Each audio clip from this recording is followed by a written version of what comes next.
TV Educação e Centro de Mídias da Educação de São Paulo. Juntos pela educação.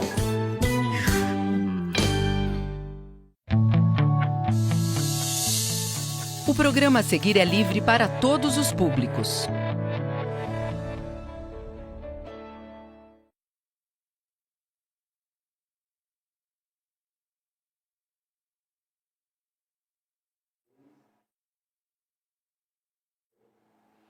Olá, crianças, bom dia! Como vocês estão? Eu sou a professora Eliane e estou aqui para conversar com vocês sobre os seres vivos. Isso mesmo! Esse assunto faz parte do componente curricular de ciências e as habilidades desenvolvidas aqui estão presentes no currículo do 3º ano. E é por isso que vamos falar sobre esse assunto hoje.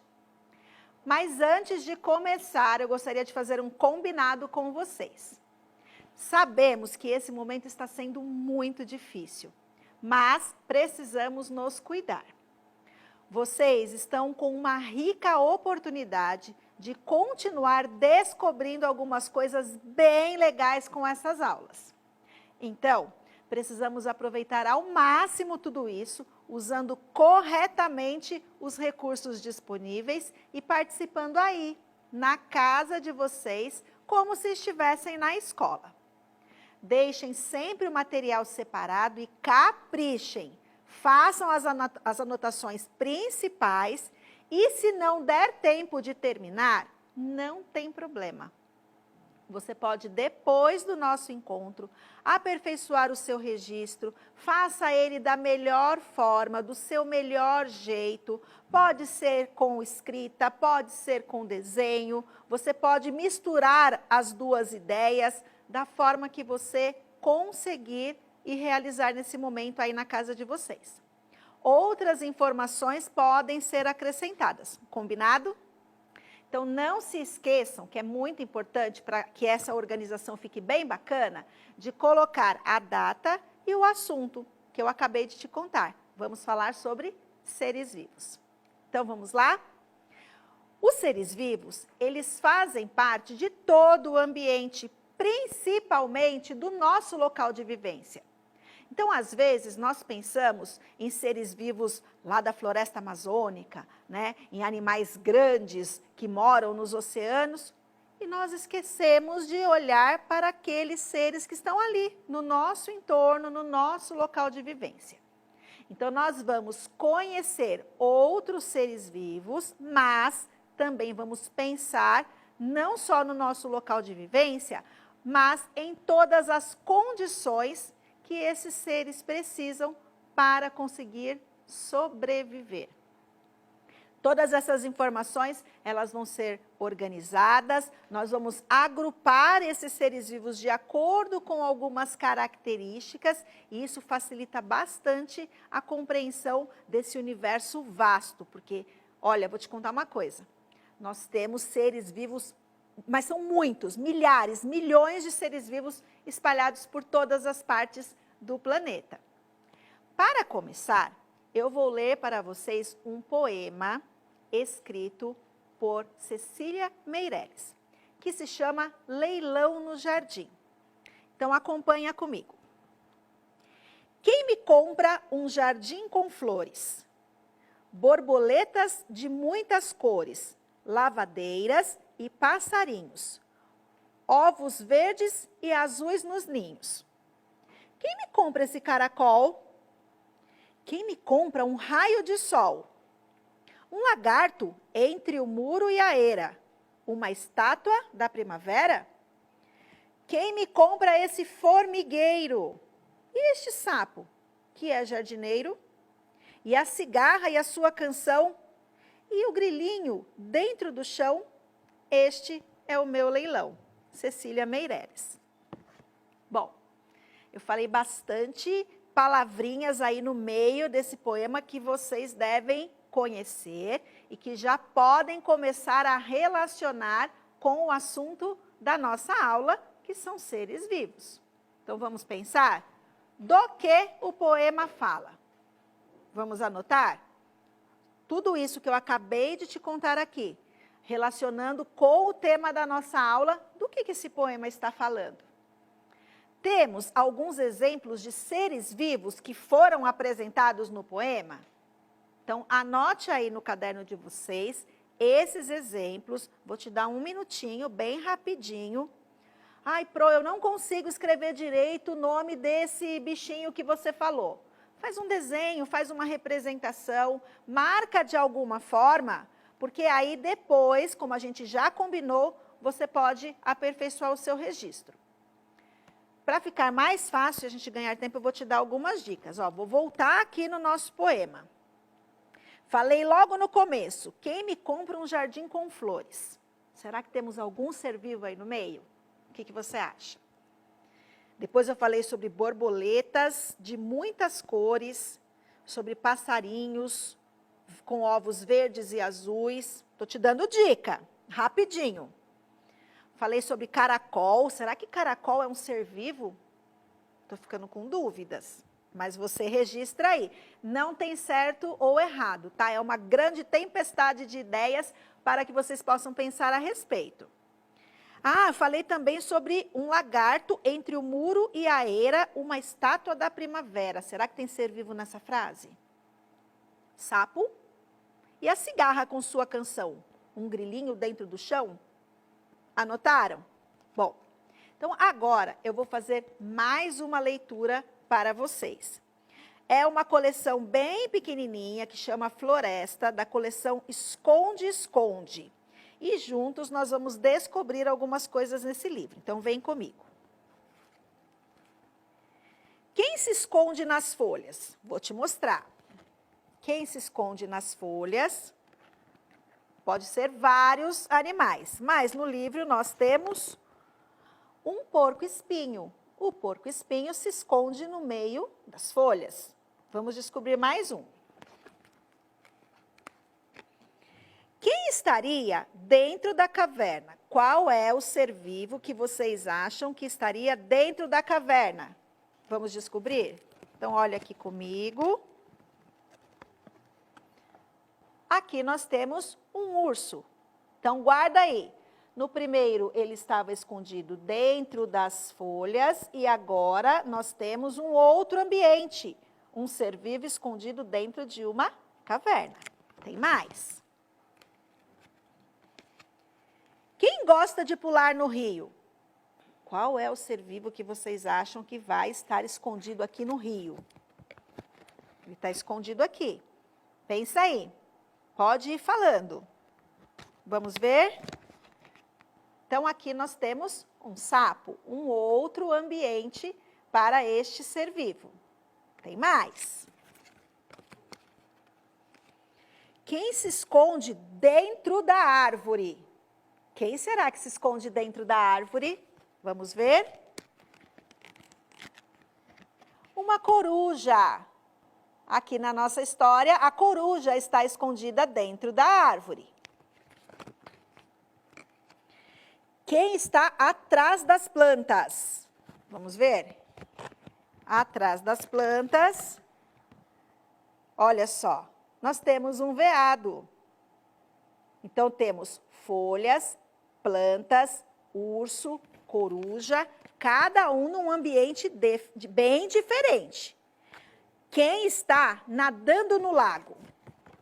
Vamos ver, vamos ver. Eita, esse aqui enroscou. Peraí, deixa eu abrir. Pronto, descobrimos aqui um pato. Está acabando. Quem se esconde na árvore? Mais um aqui na árvore. Vamos olhar? Para vocês verem que temos vários seres vivos que se escondem.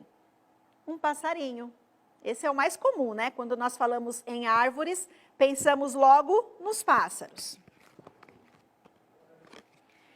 Quem está atrás dos troncos? Nós temos alguns troncos aqui, temos um ser vivo escondidinho aqui. Vamos ver? Um esquilo. E quem está escondido no pinheiro? No pinheiro nós temos um morcego. E o nosso último ser vivo, quem se esconde dentro da toca. Quem será que vai estar aqui dentro da toca? O coelho, que estava investigando aí diferentes ambientes em busca desses outros seres vivos. Bom, então aqui no livrinho, nós vimos que aparecem vários seres vivos. Será que você consegue lembrar o nome de todos os seres vivos que aparecem nessa leitura? Onde eles estavam escondidos? Esses esconderijos podem ser considerados os locais de vivência desses seres vivos? Agora vem um desafio um pouquinho maior. Um animal que se esconde em uma caverna, ele conseguiria também, por exemplo, se esconder na água? Então, registrem aí. É importante a gente pensar em vários seres vivos. Eu sei que alguns não são tão comuns nos locais de vivência que nós temos por aqui, mas são seres bem conhecidos. Nós vamos retomar algumas partes do poema sobre o leilão do jardim, para que a gente possa pensar nessas características, nesses ambientes. Então, no poema que nós acabamos de ler, nós temos apenas seres vivos sendo citados. Então, eu vou retomar uma frase aqui com vocês, ó. Vou colocar aqui no quadro para ficar bem fácil e vocês conseguirem registrar aí também, tá bom? Então, vamos lá. Vou pegar uma que não é tão grande assim para a gente conseguir anotar tudo.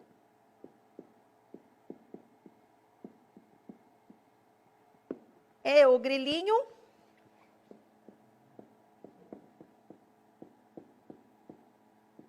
Dentro, vou colocar aqui embaixo, ó. Esse aqui foi um dos pedidos aí do leilão, para saber se vocês comprariam ou não, certo? Bom, olhando esse pedacinho aqui do poema, vocês conseguem perceber alguma coisa que não seja um ser vivo, mas que pode representar uma condição, um esconderijo, como foi mostrado no outro livro, alguma coisa que esteja ali naquele ambiente e que possa ser utilizado por esse ser vivo? Então, vamos marcar juntos aqui comigo. Quando nós temos aqui o grilinho, a gente está falando de um grilo, certo? Então, esse grilo aqui, ele é um ser vivo, concordam? Bom, ele é um ser vivo. E esse ser vivo, ele está escondido onde? Imagina que nós estivéssemos lá no livro da floresta. Eu fui mostrando vários esconderijos e vários seres vivos. Esse grilinho está escondido onde? Ele está escondido no chão. Bom, quando eu falo que esse ser vivo está escondido neste ambiente, aqui, a Pro está falando para vocês de algo que é biótico, ou seja, é algo vivo, tá bom? E aqui, a Pro está falando para vocês de algo que é abiótico, ou seja, não é vivo.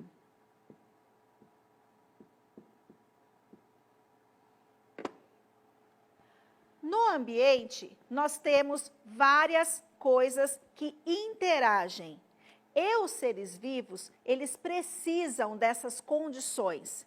Então, quando eu falo de um fator biótico, eu estou falando de todos os seres vivos que estão ali no meio ambiente.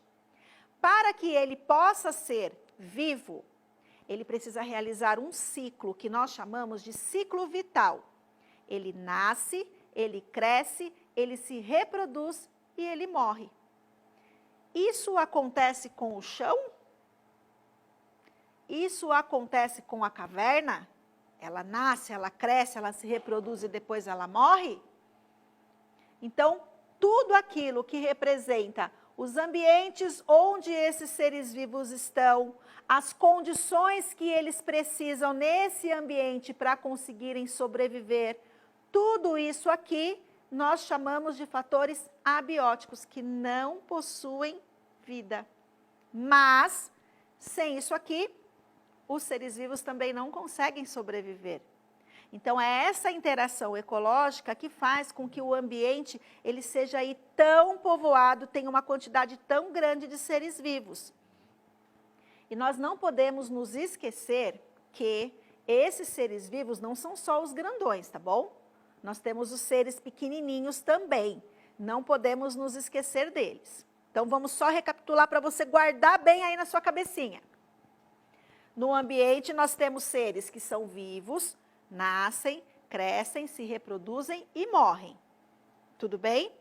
Mas eu também preciso de tudo aquilo que não é vivo para que os outros seres consigam sobreviver. Se nós olharmos uma outra frase lá do poema, quando eu falo borboletas de muitas cores, lavadeiras e passarinhos, ovos verdes e azuis nos ninhos, o que é o ninho? O ninho é o local onde esses passarinhos colocam os seus ovos, não é isso? Então, os pássaros são os nossos seres vivos, tudo bem? O ninho é essencial para esses passarinhos, então eles são fatores não vivos. E é a interação desses dois que faz com que todas as coisas aqui no nosso planeta, toda a biodiversidade do nosso planeta, ela aconteça, ela exista, ela se multiplique. Tudo bem? A gente fala que isso é uma interação ecológica. Você vai aprender bastante coisa sobre isso mais para frente, tá bom? Agora eu vou mostrar para você aqui no quadro uma outra lista, tá bom? Então, acompanha aqui comigo a lista que eu vou colocar. Na verdade, eu vou fazer diferente.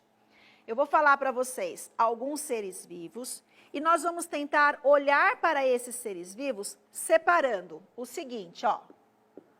Vamos pensar em algumas características dos seres vivos. Então, se eles têm a presença de pelos, se ele tem a presença de penas, você pode pensar em outras características, tá? Eu estou usando algumas como exemplos aqui para nós. Vamos pensar se ele tem 2 patas ou se ele tem 4 patas. Vamos tentar? Então, eu vou falar todos os seres vivos, depois a gente volta e vamos tentar organizá-los aqui na nossa tabela.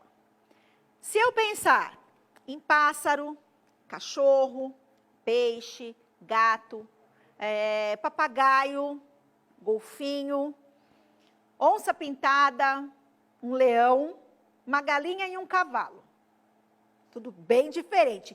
E eu fui bem legal agora, hein? Só coloquei seres grandes, bem fáceis de enxergar aí as características, tá? Se eu pensar, vamos lá, o pássaro. Se a gente fosse colocar aí na nossa tabela. Vamos tentar? O pássaro, vocês colocariam eles como tendo pelos ou com penas? O que será que tem um pássaro? Ele tem 2 patas ou 4 patas? Então, a gente vai separar eles de um lado e podemos separá-los repetindo novamente o nome do ser vivo do outro lado, não tem problema. Colocaram? Então, vamos lá. O pássaro, eu espero que vocês tenham colocado que ele tenha penas. Alguém já viu um pássaro com pelo? Igual a gente tem aqui no braço, por exemplo? Acho que não, né? Então, vamos colocar o pássaro aqui.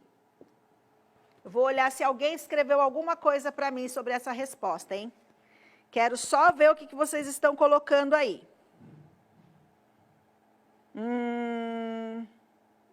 Muito legal. Já perceberam que o poema fala sobre os seres vivos? Gostei. Ah, muito bem, vocês já se anteciparam. Vocês escreveram aí que os pássaros têm penas, muito bem. E vocês já colocaram, estão bem acelerados, né? Vocês já colocaram que eles também têm 2 patas. Então, já vamos colocá-los aqui também.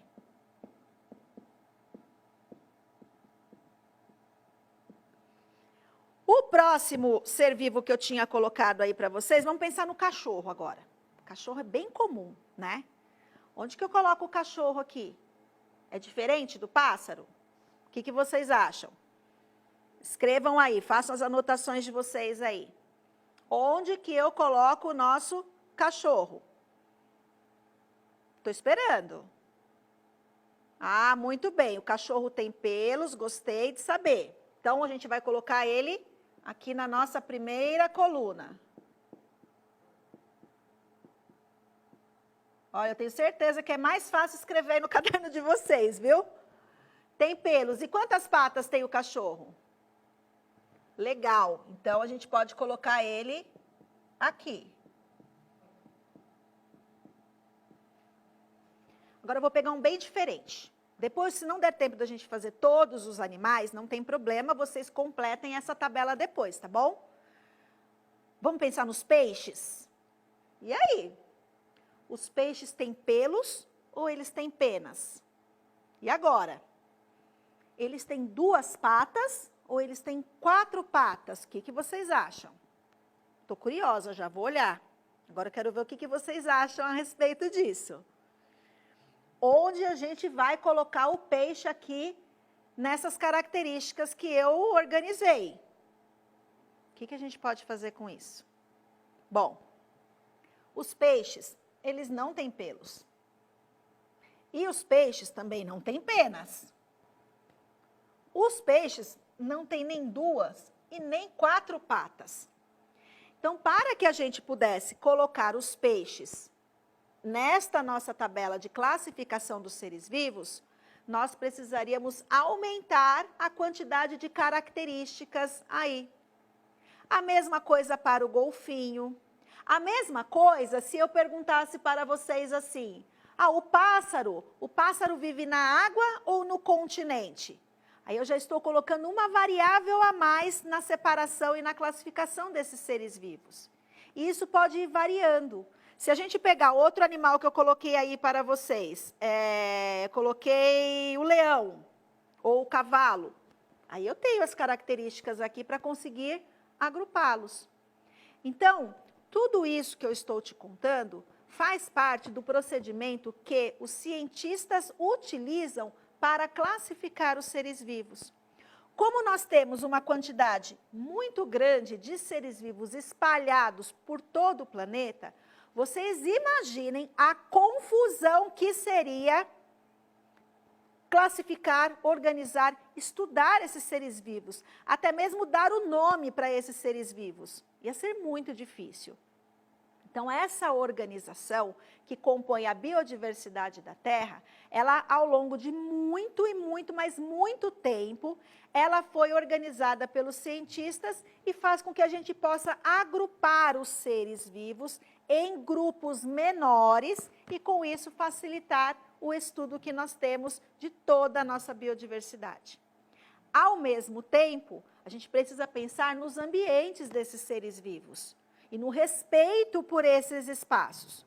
Porque eu não posso, por exemplo, pegar um ser que vive no gelo, como um urso polar, e colocá-lo para sobreviver, para conseguir desenvolver o seu ciclo vital, num calor insuportável, como nós temos em alguns dias de verão. Então, os seres que temos próximos das nossas casas, eles também são diferentes dos que nós encontramos no meio da floresta amazônica. É muita coisa, não é mesmo? Mas são essas informações que nós precisamos conhecer para, principalmente, respeitar os ambientes dos seres vivos. A gente não quer que respeitem a nossa casa, o nosso cantinho, o nosso espaço? Então, eu preciso também respeitar os seres vivos, o espaço de cada ser vivo. Os seres vivos, eles têm vida assim como nós. Isso inclui o reino vegetal também. É muito fácil a gente lembrar dos animais, né? E esquecermos das plantinhas. Mas elas também são vivas, tá bom? Então, agora que nós já descobrimos esse monte de coisas, eu tenho uma missão para você. A sua missão será organizar uma lista com os principais seres vivos que estão no seu local de vivência. Investigue o espaço onde você mora, coloque quais são os animais que você já viu aí perto da sua casa.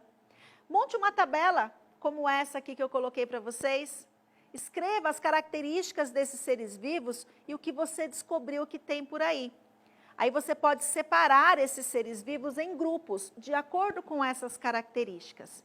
Eu tenho certeza que vocês vão descobrir coisas incríveis e vão começar a olhar para o espaço onde vocês moram de uma outra forma. Pensem sempre na preservação, no respeito, porque esses seres são vivos. Não se esqueçam das características que eu compartilhei com vocês aqui hoje. Combinado? Caprichem! Tudo bem? Nós ficamos por aqui. Eu espero que você tenha descoberto muitas coisas e até uma próxima oportunidade. Tchau, tchau!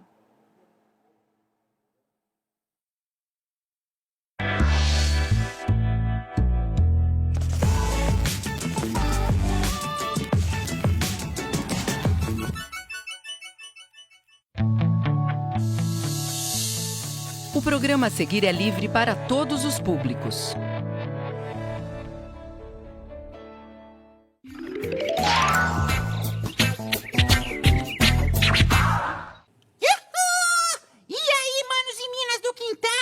Preparados pro rap de hoje? Então, som na caixa, DJ!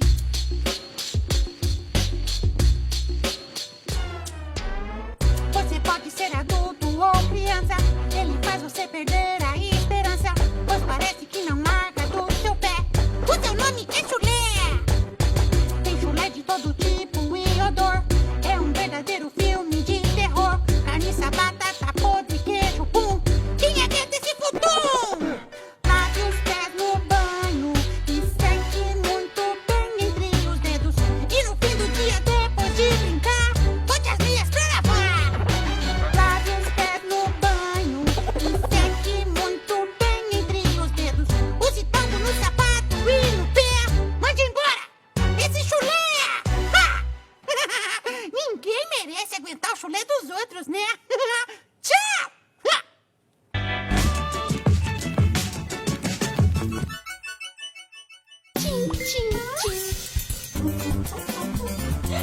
Oi, pessoal! Aqui em casa assisto videoaulas pela internet, faço exercícios físicos e arrumo meu quarto. Eu fiquei fera em esticar os lençóis e dobrar a coberta. Até inventei um campeonato com os meus irmãos para ver quem deixa a cama mais bem arrumada. Meus pais são os juízes, tem campeonato todos os dias e quem ganha corre pro abraço. Ai, quer dizer, abraço não, porque para se proteger do vírus é bom evitar beijos, abraços e apertos de mão. Mas a gente sempre inventa um jeito de comemorar, tocando os cotovelos ou piscando uns pros outros. Saúde e higiene andam juntinhas.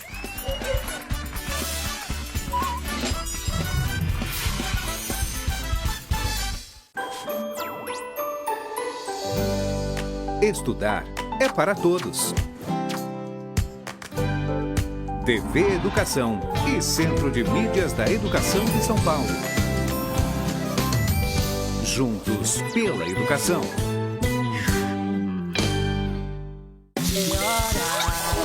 Oi, pessoal! A minha mãe me disse que cientistas do mundo inteiro estão pesquisando um jeito de ninguém ficar mais doente. Mas enquanto eles não encontram uma solução, eu encontrei um jeito legal de passar o tempo. Ouvindo histórias. Todo dia a vovó lê uma diferente pra mim. Teve uma história de um monstro que me deu o maior medão. Eu quase roí minhas unhas. Mas aí eu lembrei que nós não devemos colocar os dedos na boca, no nariz e nem nos olhos. O monstro da história era de mentirinha, mas o vírus é de verdade. Então, tome banho todos os dias e lave as mãos sempre, mesmo sem sair de casa. Saúde e higiene andam juntinhas.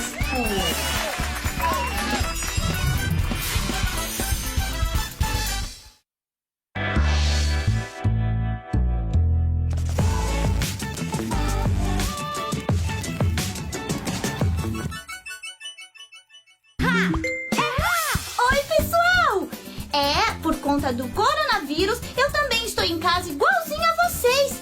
Aqui em casa estou eu e minha mãe. Minha mãe e eu e minha mãe, minha mãe e eu e minha mãe e eu. No começo tava meio chato, sabe? Mas agora eu comecei a ajudar a minha mãe com a louça, com as roupas. E ela começou a me ajudar com as lições da escola, a brincar comigo. Estamos mais amigas do que nunca. E amigo que amigo protege um ao outro. Aqui em casa, toda vez que a gente vai espirrar ou tossir, a gente protege o nariz e a boca com o braço. Assim, ó. Tchim. Viu só?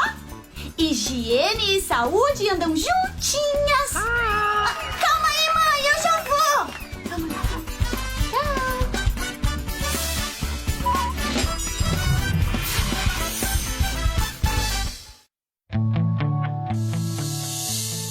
O programa a seguir é livre para todos os públicos.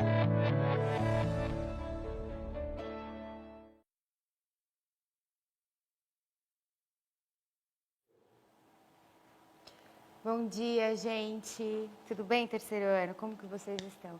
Meu nome é Carolina, essa é a professora Nicole e nós vamos ficar um pouquinho com vocês hoje pelo período da manhã. A nossa aula vai ser de matemática. Nós vamos falar um pouco sobre unidade de medida e nós precisamos muito da participação de vocês no chat. Então, se caso você ainda não consiga fazer essa participação, já chama alguém, tá bom? Legal. Vamos relembrar um pouquinho, antes da gente abrir o chat? Vamos relembrar aí os instrumentos de medida que vocês já conhecem ou já tiveram contato aí ao longo do tempo. Lembra das aulas de matemática do ano passado, do segundo ano, né? Diga aí pra gente no chat quais são os instrumentos de medida, qualquer um, tá? Qualquer medida que vocês se lembram. Vamos lá. O pessoal já começou a participar aqui, pro Carol. Legal. Vamos lá. Só um minutinho.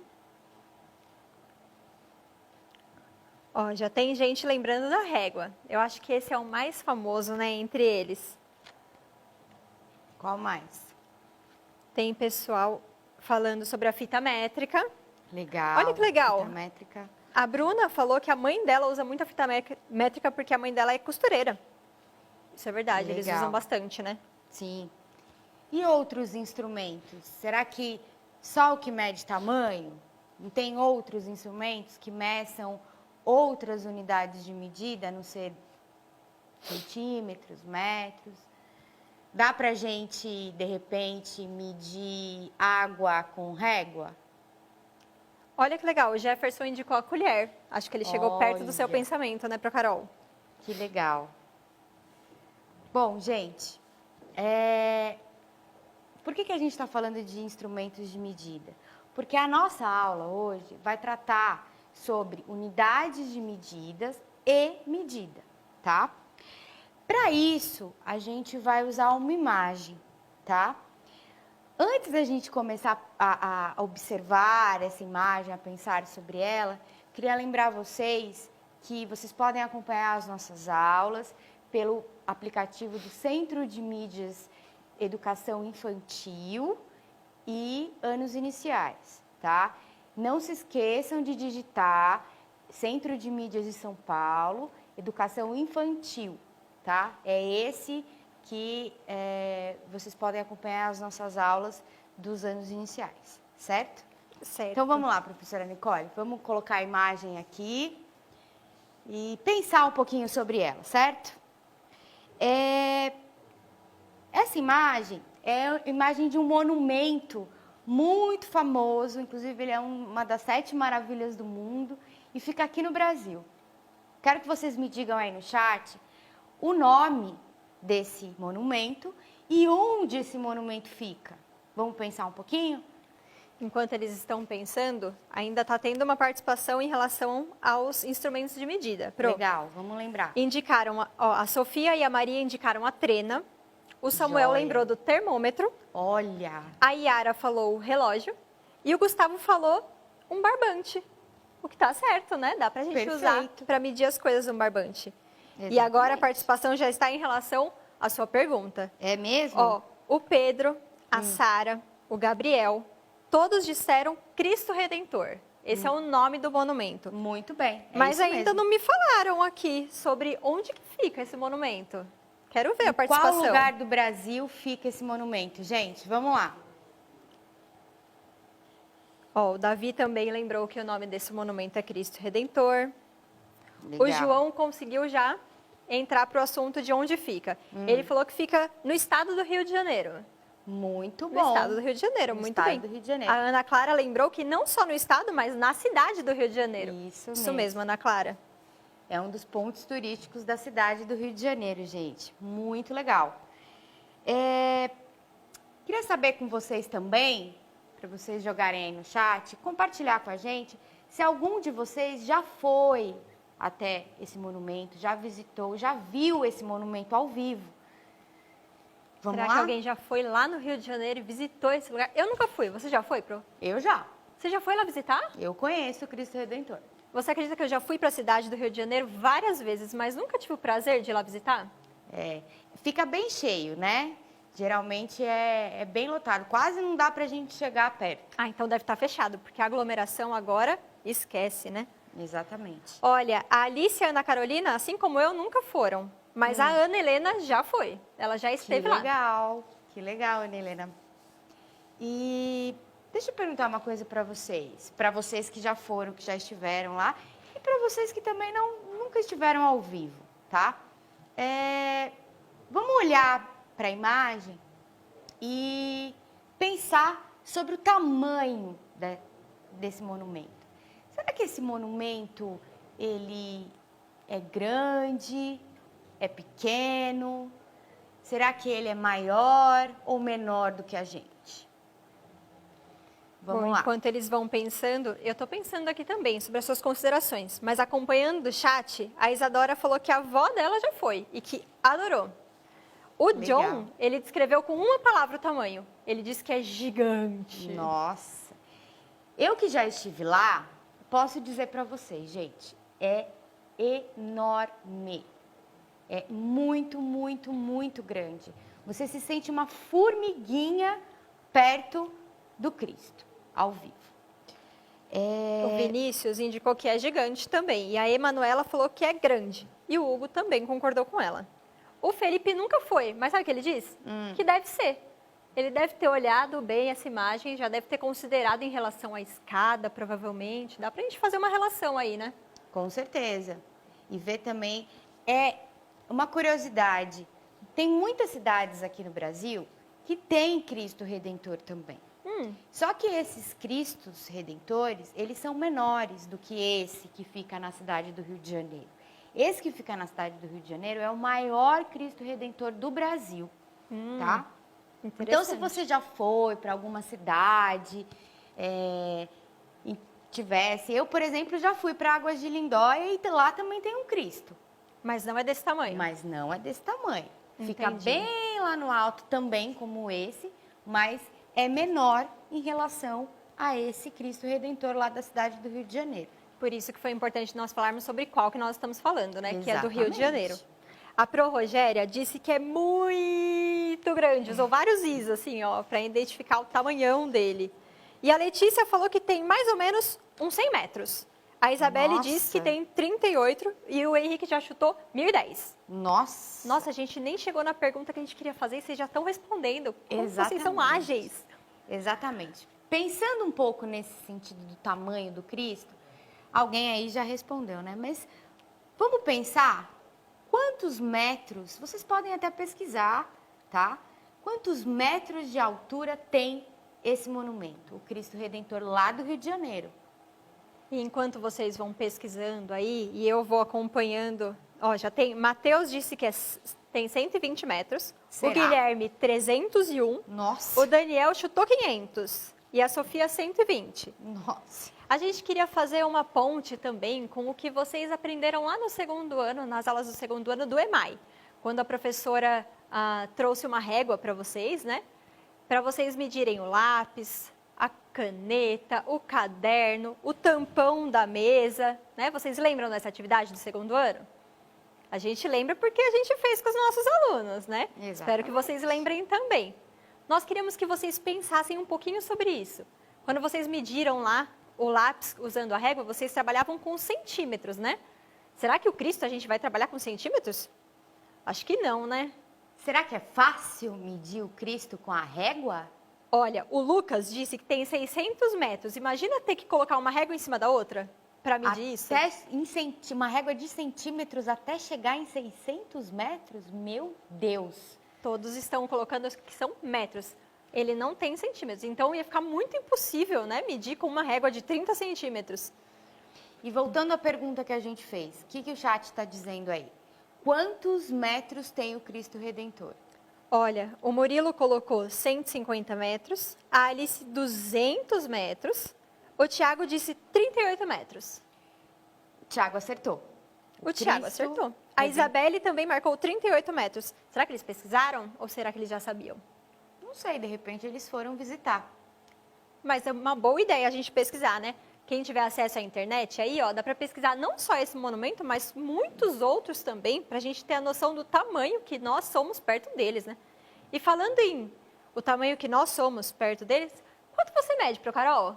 Eu tenho 1,60 de altura, arredondando. 1,60 metros, 1,60 centímetros. Imagina só, pro Carol, do lado de um monumento desse de 38 metros. Ela ia ser bem pequenininha, né? Como ela disse, se sentiu uma formiga. Agora, se a gente fizesse uma experiência aí, vamos jogar um desafio? Vamos. Então, vamos imaginar.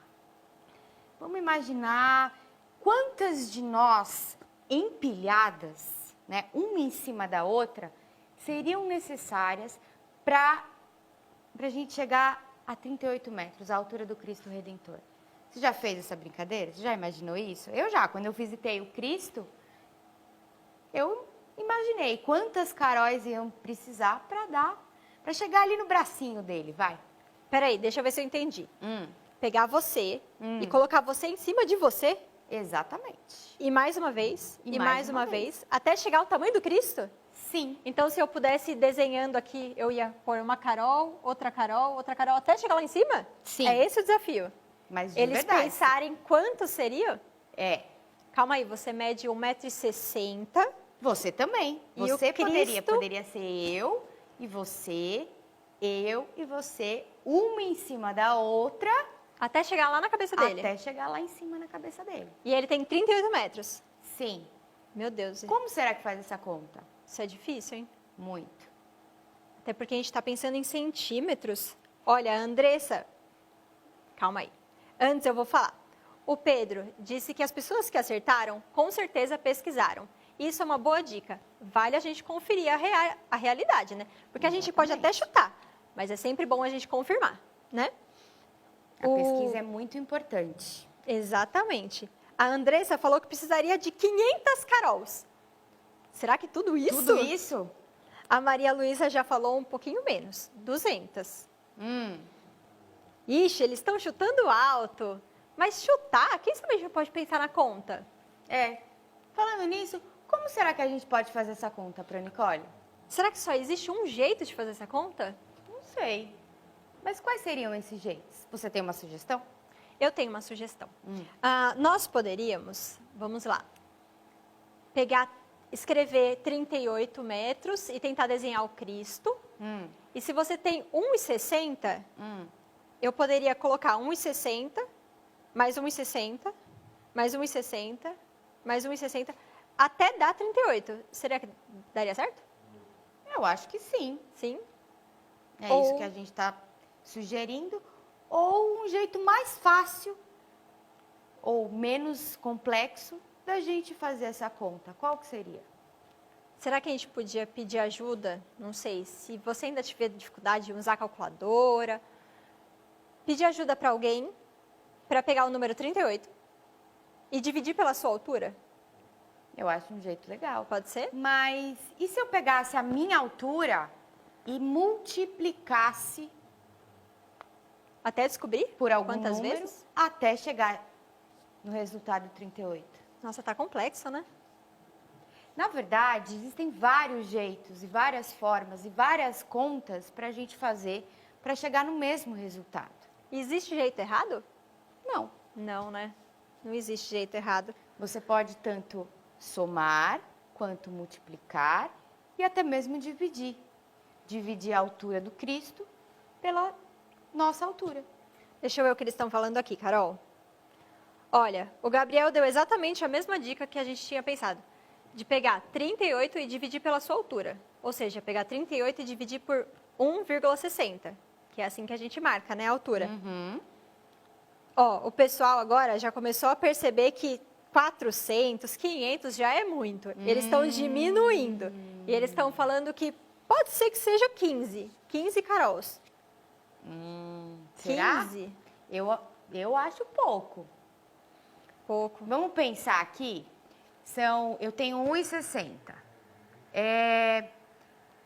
15, certo? Daria 15 Vezes 1,60. de 1 metro.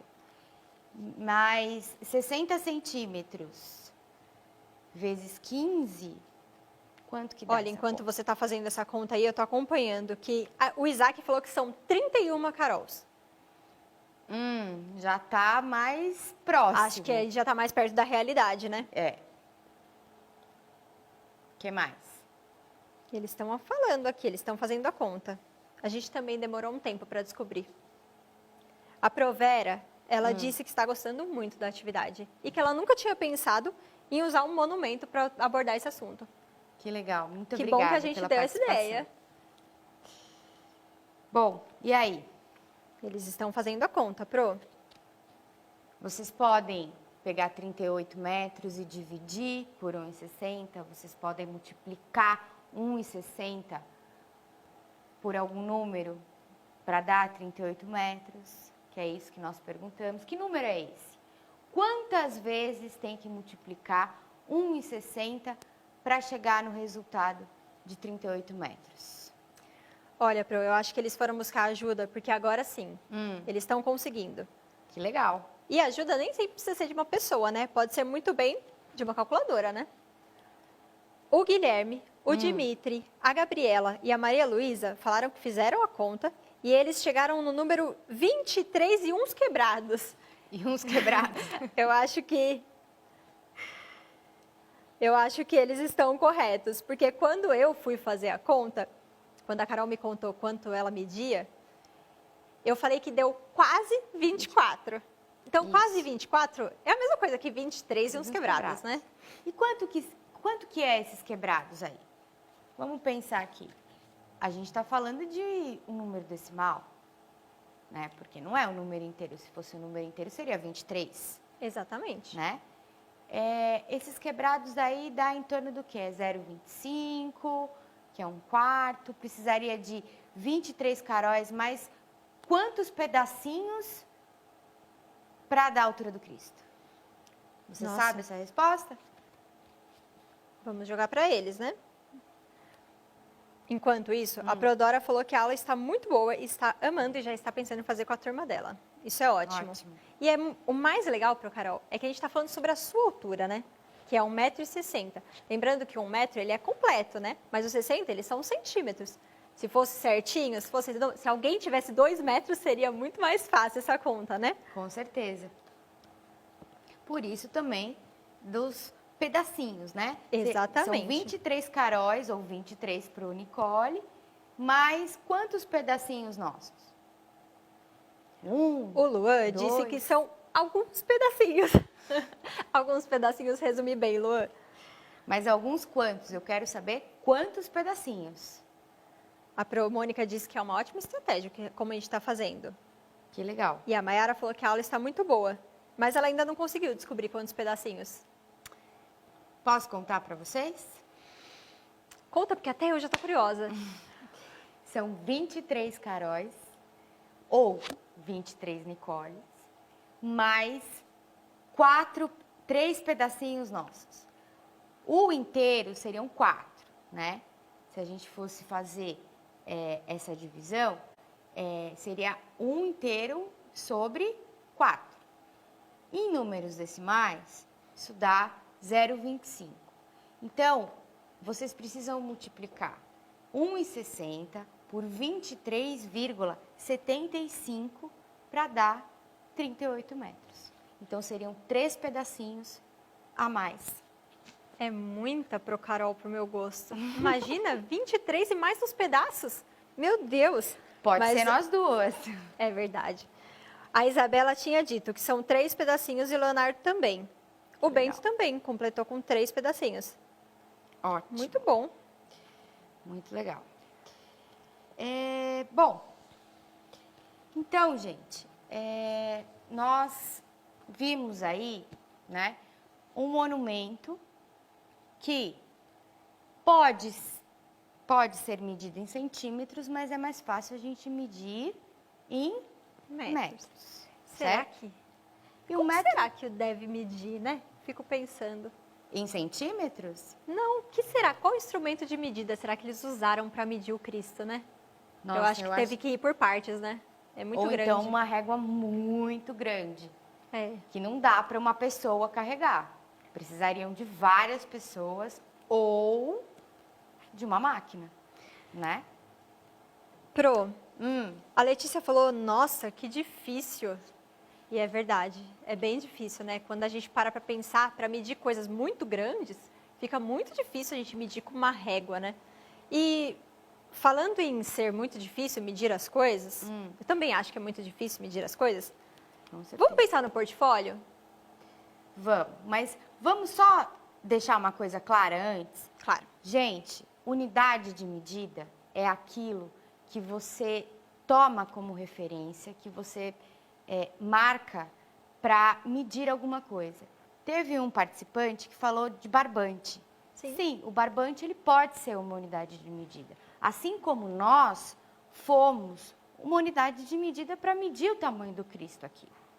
Tá? Existem algumas unidades de medida padronizadas, mas qualquer coisa pode servir de unidade de medida, desde que você deixe claro que aquilo está servindo como um instrumento para medir, certo? Exatamente, porque nós pensamos na altura da Procarol.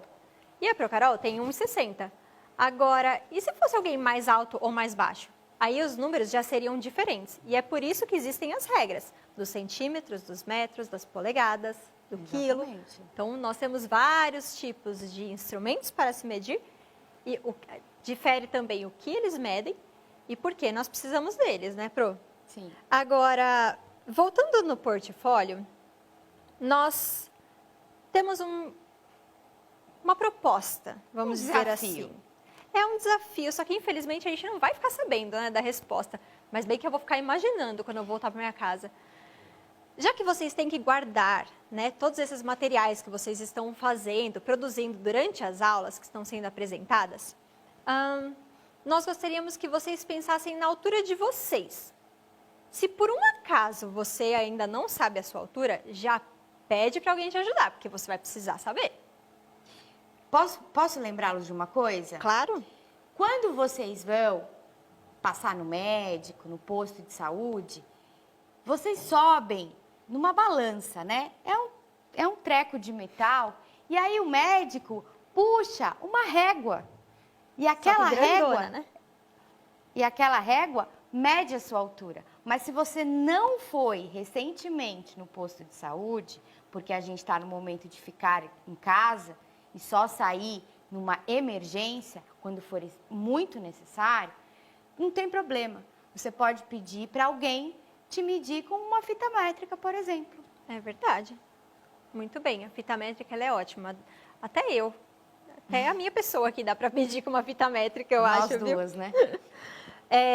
Então, o que nós vamos fazer? Vocês já sabem que o Cristo Redentor tem 38 metros. Você vai ver quanto você mede. E aí você vai fazer a mesma experiência que nós fizemos com a Procarol. Ao invés de empilhar uma Procarol em cima da outra, nós gostaríamos de saber, e se fosse para empilhar você? Quantos de vocês seriam necessários para dar a altura do Cristo Redentor? Se você deu 23 e uns quebrados, como disse um aluno aqui, imagina se alguém mais baixinho. Ixi, Nossa, vai dar um precisar monte. de muito mais. Bom, se bem que tem muitos alunos que são até maiores que eu. Então, e se a gente fosse medir com um barbante? o Cristo? Tamanho de... Não. quantos ia dar o rolo. rolos de barbante a gente ia precisar, gente. Exatamente. Ah, eu acho que esse desafio já é bem grande, né? Quando eu chegar em casa, eu vou fazer com a minha mãe e com o meu pai também. E já sei, eu vou fazer com a minha sobrinha também, que ela é pequenininha. Vai dar, vixe, muitos. Então tá, gente, façam essa conta, coloquem no portfólio de vocês o registro. É muito importante que vocês deem continuidade aos estudos e que vocês não saiam de casa. Esse momento é um momento muito crítico, mas logo, logo ele vai passar, tá?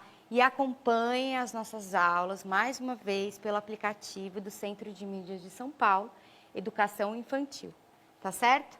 Muito obrigada pela atenção de vocês e até a próxima.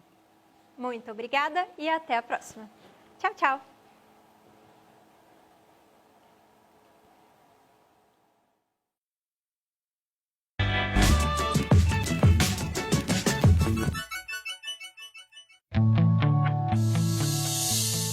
O programa a seguir é livre para todos os públicos. E se a gente combinar de brincar de outra maneira, trocar tudo de lugar e mudar a brincadeira? Eu agora era você, você agora era ele agora era ela agora vira ele. Então tá combinado, então tá tudo trocado, então tá tudo mudado, então tá combinado. E isso tá ficando ótimo. Você toma cuidado porque pode cair. Então cuidado, fica só atento aí. Tá? Isso. Agora falta um patamar aqui, ó. Aqui, um andar aqui, mais um andar. Sim, uma coisa bem firme, né? Que tal esse aqui? Pode ser boa esse aqui. É lindo. Isso, coloca ele aí. Ótimo! Perfeito. Não, se aproxima. Não, livrinho. Que livro? É o rosa. Não, se aproxima. Esse rosa você quer? Então tá, esse rosa. Tá. Longe. É melhor assim, melhor assim. Obrigada. Bom, agora calma, devagar. Tem que entender como funciona o mecanismo. É assim, ó. A lógica é pavimento, coluna. Entendeu? Então uma coluna aqui, uma coluna aqui. Tá. Desse lado aqui, assim. Pera. Eu acho que esse aqui é melhor porque esse tá comigo. Eu vou colocar aqui, isso com calma, sim. Viu? Ah, tem uma aqui, agora falta uma desse lado aqui, ó. Não, esse não combina. Mas é rosa. É rosa, mas não combina com o que a gente quer. Esse aqui tem mais a ver, né? É uma torre forte, uma torre imensa. Mais firme. Ótimo. Cuidado, Osório, pra não sair do eixo. Osório, eixo. Isso. Ótimo. Perfeito. Agora falta um pavimento aqui. Eu já tenho pavimento. Aqui, porque ele é marrom. Perfeito. Agora vamos colocar... Mas eu vou colocar esse aqui, o rosa. Você põe com cuidado? Põe. É uma coluna de cada lado, tá bom. Põe, obrigada. Eu vou ser muito cuidadosa. Nem respira.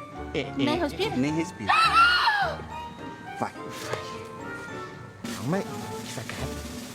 Isso. Vai abaixando o livro. Isso, com calma, pra não... Isso. Doroteia! Olha o que você fez, Olha o que você fez. Gente, calma. Ah, paciência, caiu. É a lei da gravidade, não é? Então a gente pode brincar de outra coisa. Que coisa? Com o livro também. Pode brincar de outra coisa. Que coisa? Como que coisa? A gente pode brincar com poesia. A gente pode brincar com poesia. Eu ouvi. Ai, tá. Topa. Brincar com poesia? É. Top. Beleza, então vai. Vamos escolher quem vai. Tem livro de monte. Achar a poesia. Isso. Beleza. 1, 2, 3 e... C. E brinco com as palavras de noite e de dia. Quem tiver mais sorte vai ler a poesia. Fui eu. É campeão! Eu vou escolher um livro, então. Esse aqui é legal. Esse aqui, agora, esse a gente deu da outra vez. Esse também é interessante. Esse aqui, eu escolhi esse aqui. Deixa eu ver uma poesia bem legal. Opa, aqui no... Ah, essa é boa. Lá vou eu. Se chama Criança. Gosto. De Renata Palottini. De água e mato, a vaca faz o leite. De flor e voo, a abelha faz o mel. De milho e pena, o galo faz o canto. De folha e terra, a planta faz a flor. Uma criança, com seu corpo e alma, se faz de amor, amor, amor, amor. Criança de Renata Palottini. Lindo! Ai,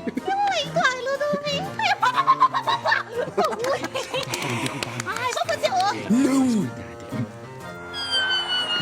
Não!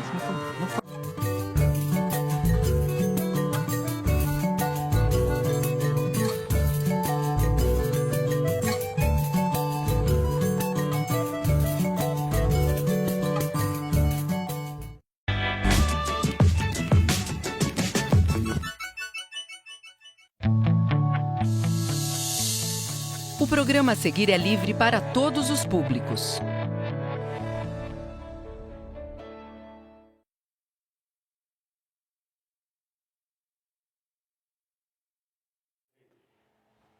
Bom dia a todos! E aí, pessoal, como vocês estão? Sejam todos muito bem-vindas, sejam todos muito bem-vindas. Obrigado por acompanhar as aulas aqui diretamente do Centro de Mídias do Estado de São Paulo. Para quem não me conhece, eu sou o professor Rodrigo Baglini, sou professor da rede estadual e da rede municipal do Estado de São Paulo.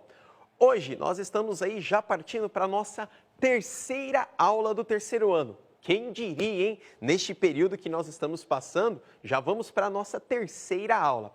E olha, antes que você já vira para o lado e fica todo preocupado e fala, nossa, mas eu não vi as duas aulas anteriores, o que eu faço? Fique em paz, porque todas essas aulas, elas são gravadas e retransmitidas por outros aplicativos, em outras plataformas. Ao vivo, você tem duas opções de assistir essa aula, ou pelo canal da TV Educação, bem como também pelo aplicativo do Centro de Mídias. E isso, às vezes, traz uma grande confusão. Onde eu acesso este aplicativo do Centro de Mídias? Simples. Você vai acessar principalmente a loja do seu celular, então a loja de aplicativos, cada celular tem a sua, e você vai digitar o seguinte, inclusive vai aparecer aqui agora, olha só, Centro de Mídias São Paulo, Centro de Mídias SP, Educação Infantil e Anos Iniciais. Muito importante digitar Educação Infantil e Anos Iniciais, porque tem uma galera que está digitando só Centro de Mídias, aí cai o ensino fundamental, o ensino médio, aí convenhamos, grandes mestres, não é o que a gente quer trabalhar com vocês. Tudo bem? Vamos lá.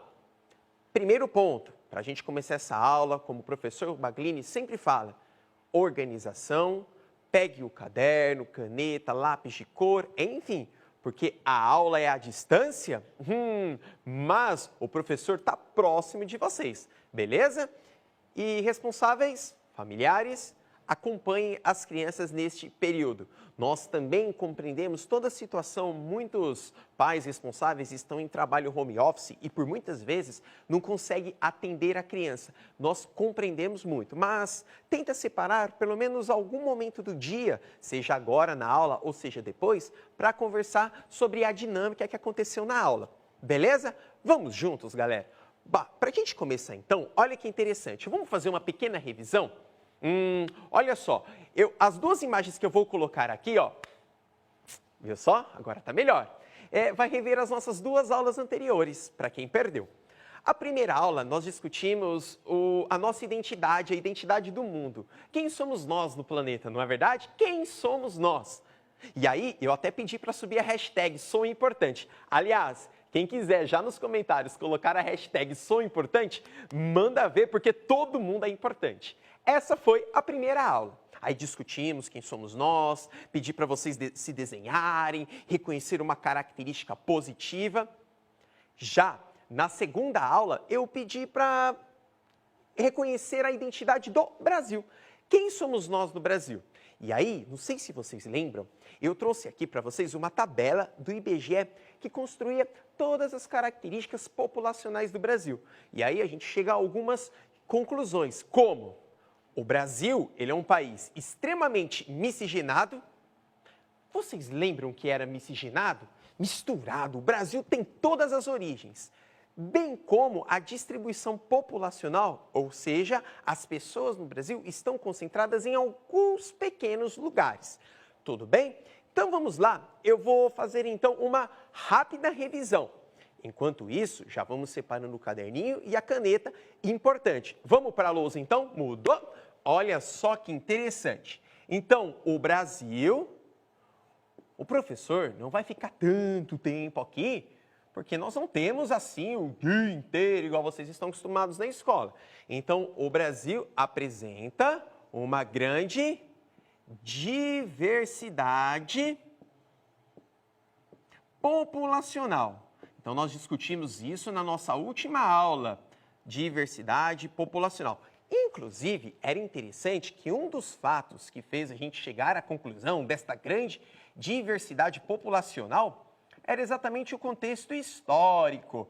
Então, para quem está com a folha da última aula ou as anotações da última aula, vamos lembrar deste assunto aqui que nós discutimos na nossa última aula, beleza? Diversidade populacional.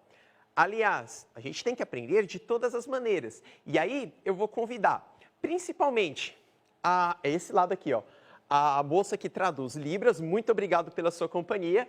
E nesse exato momento eu quero que vocês olhem para ela, por gentileza, olhem para ela, porque ela vai construir isso que nós vamos falar. Vamos lá. Diversidade populacional. Então, todo mundo aí na frente da tela, acompanhando o que ela vai comentar. Diversidade populacional, tá bom? E eu acho muito interessante que nesta relação que nós temos aqui na população, olhe para o outro sempre com amor, perfeito? Então, por gentileza, amor. Ela trouxe aí para vocês, esse é o nosso primeiro assunto do dia. Tudo bem? Vamos lá então mudar isso daqui, colocar e aí eu construo esse conteúdo. Coloquem aí nos comentários. Lembra da diversidade populacional que o professor construiu na nossa última aula?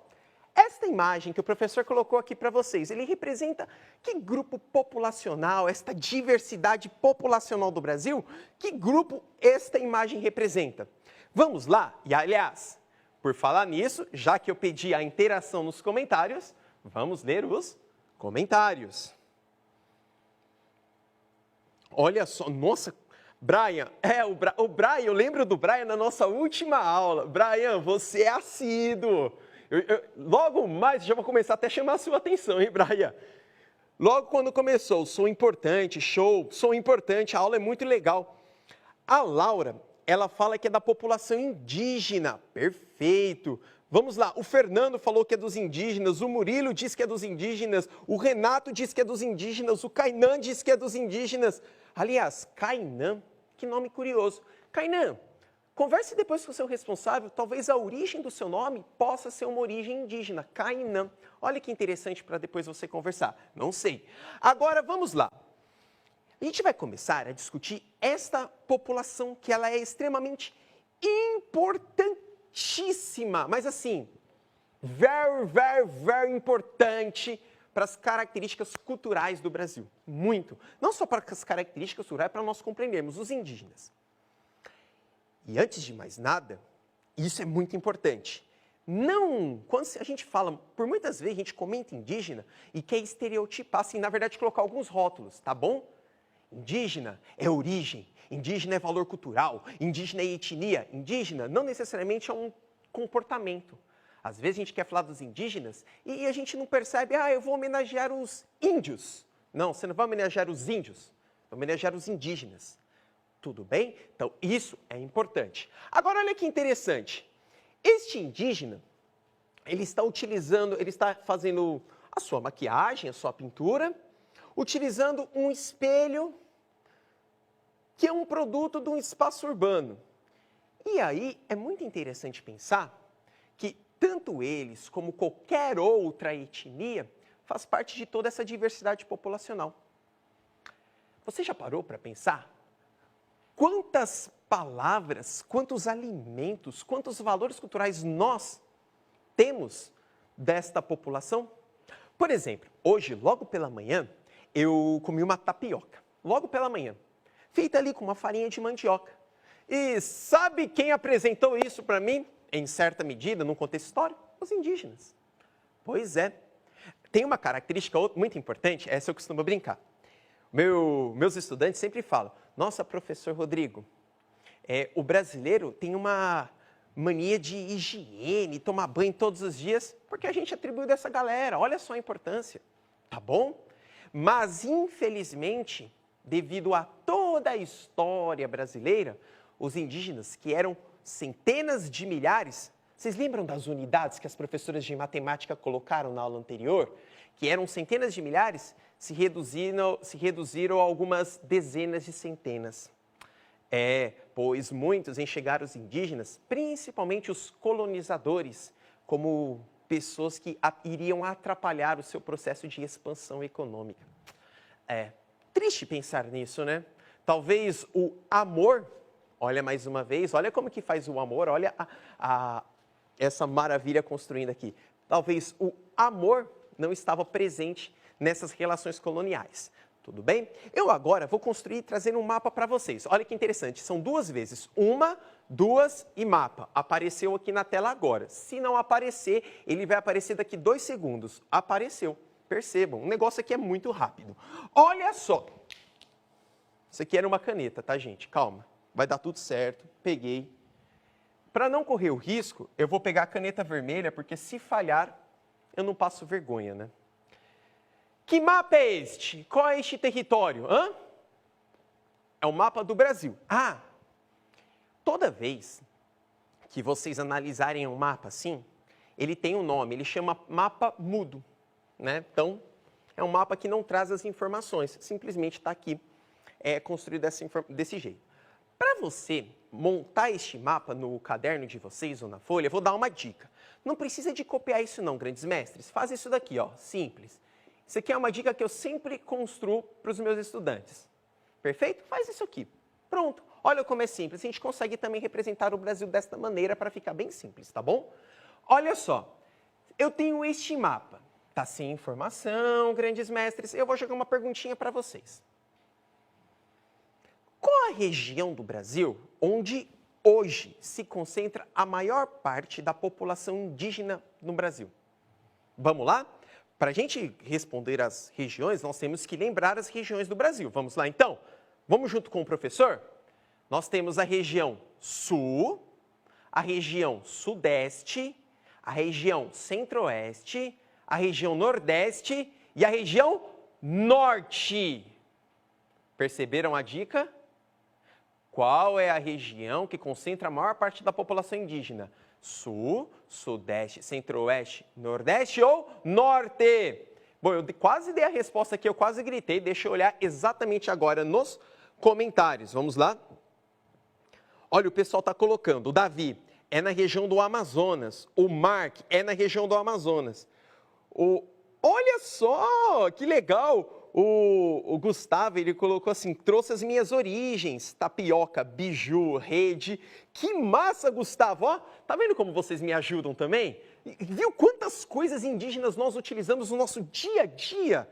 Perfeito! Ó, o pessoal falou, Gabriel, Amazonas. Sim, mas Amazonas não é uma região. É uma região? Amazonas é uma região? Não, é um estado.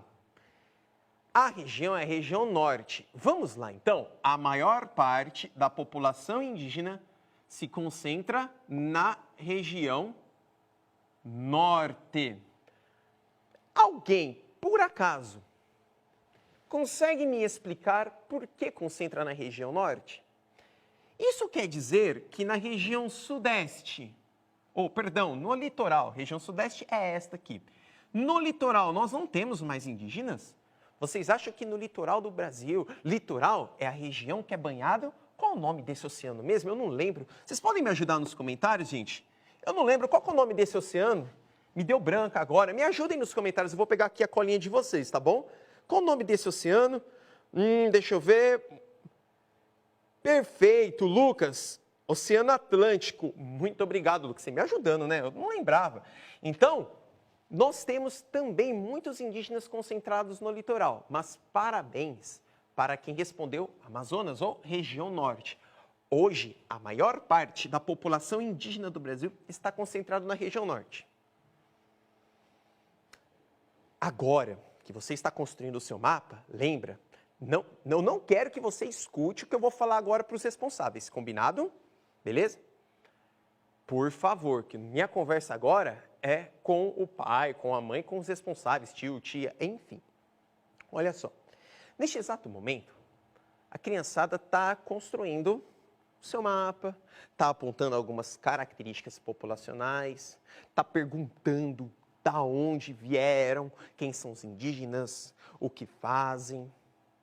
Estão perguntando sobre os valores culturais tão importantes. Ajuda. E evita virar e falar, não sei, porque isso é perigoso. Quando a gente fala simplesmente não sei, a gente acaba tirando a um curto, médio e depois longo prazo o poder da curiosidade da criança. E este momento, ela é curiosa, ela vai perguntar. E quando você não tiver a resposta de bate-pronto, fala, olha, eu não sei, mas vamos juntos descobrir? Então, este momento de protagonismo da criança também se valida por você. Perfeito? Então, eu preciso desta companhia, tá bom? Vamos lá. Gente, e aí, vamos analisar agora um mapa?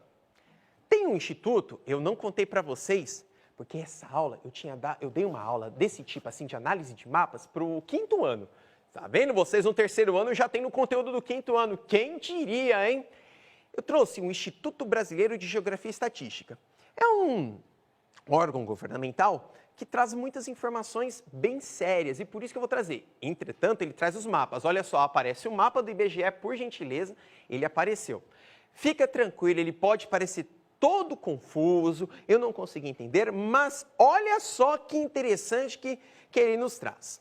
Primeiro ponto, para nós compreendermos o mapa, nós temos que ler o título. Então, olha só o título, proporção da população de indígenas na população total em 2010.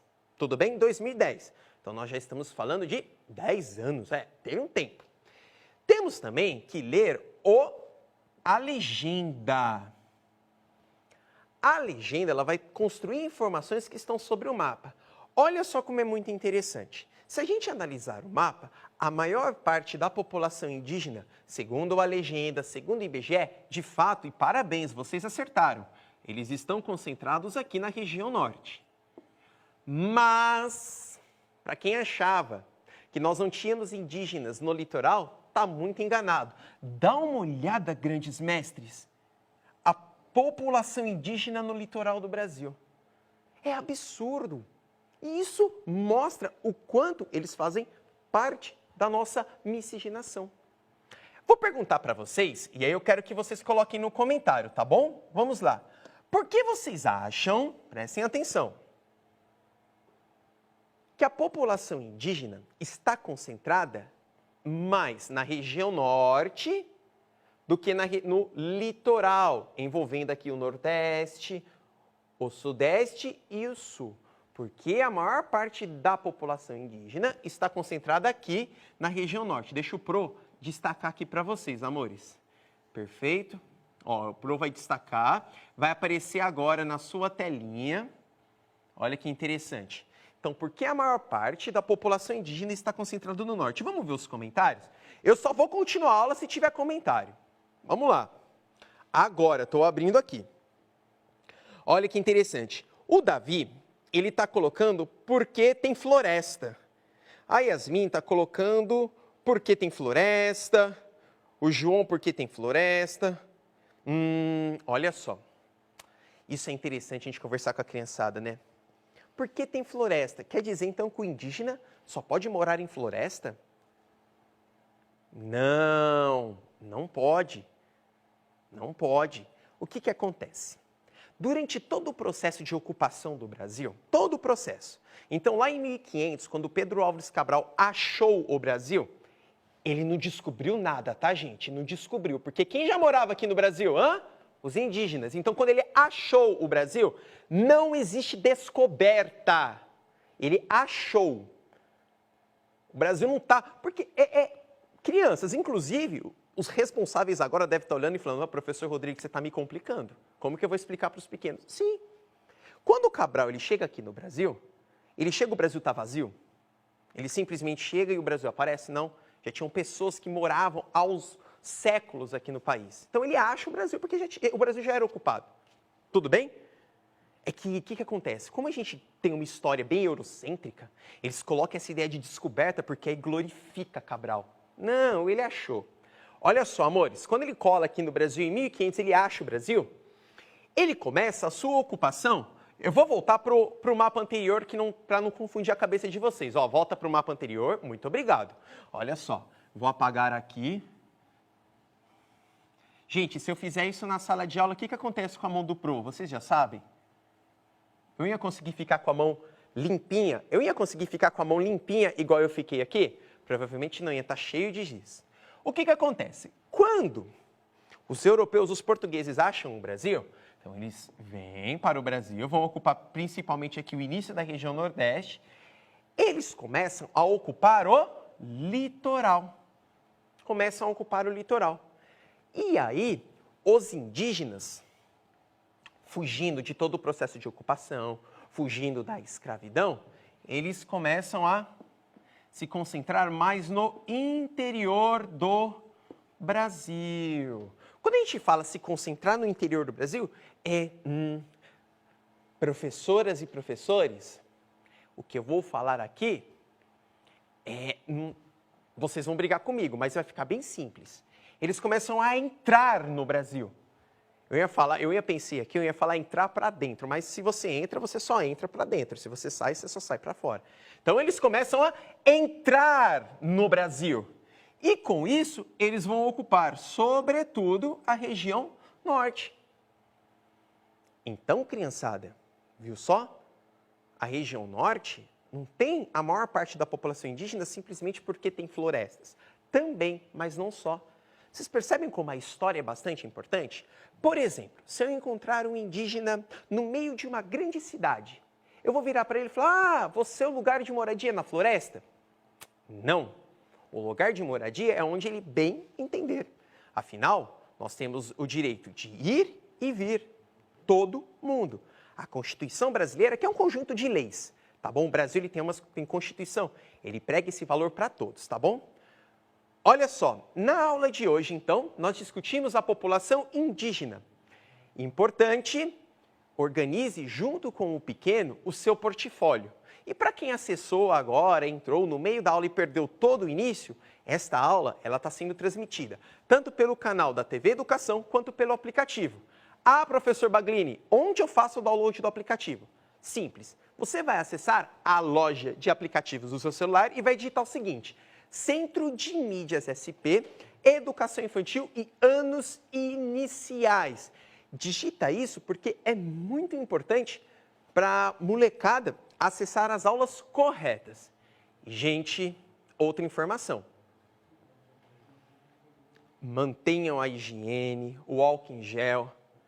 E se você tiver que sair, afinal a dinâmica de cada família é muito sua, não é? Então, se você realmente tiver que sair, usa a máscara, você sabe da importância, porque ao usar a máscara, você está protegendo você e ao próximo.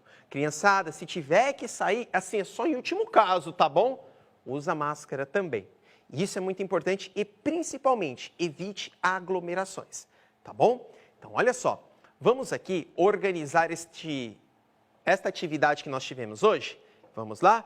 Então, pegando a folha, o professor já explicou para vocês. Então, pegando a folha, colocando o nome, a data para organizar, separa no portfólio junto com os pequenos. A partir do momento que você separa no portfólio junto com os pequenos, você começa a organizar todo o processo de aprendizado dele, tá bom?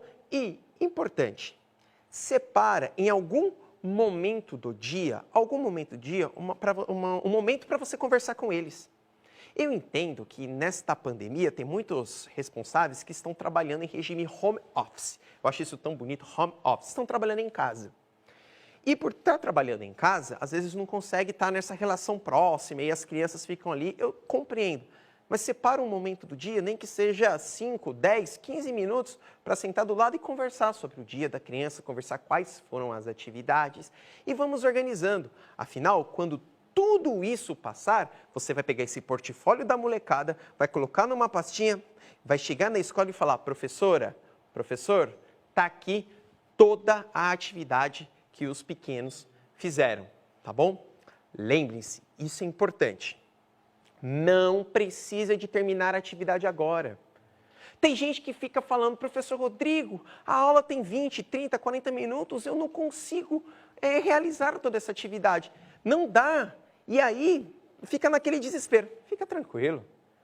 Essa aula está sendo gravada. Faz ela depois no seu tempo. O importante é você sempre conversar. E vou me despedir aqui, ver o nome das escolas que acabaram chegando. Olha só que legal. Muito obrigado. Ó, tá ali, tá assim, tem muitos indígenas em São Paulo, muitos indígenas em São Paulo. O pessoal de várias escolas acabou colocando aqui vários e vários comentários que, inclusive, eu agradeço demais a presença de todos, tá bom? Mais uma vez, obrigado responsáveis, obrigado pais, mães, tias, tios, obrigado professoras e professoras. Chegamos à nossa terceira aula, já essa relação que nós estamos quebrando, as paredes estão sendo quebradas. E eu quero agradecer a todos a companhia. Lembrem-se, gente, juntos somos sempre, sempre mais fortes. Um grande abraço e obrigado, tá, gente? Valeu mesmo.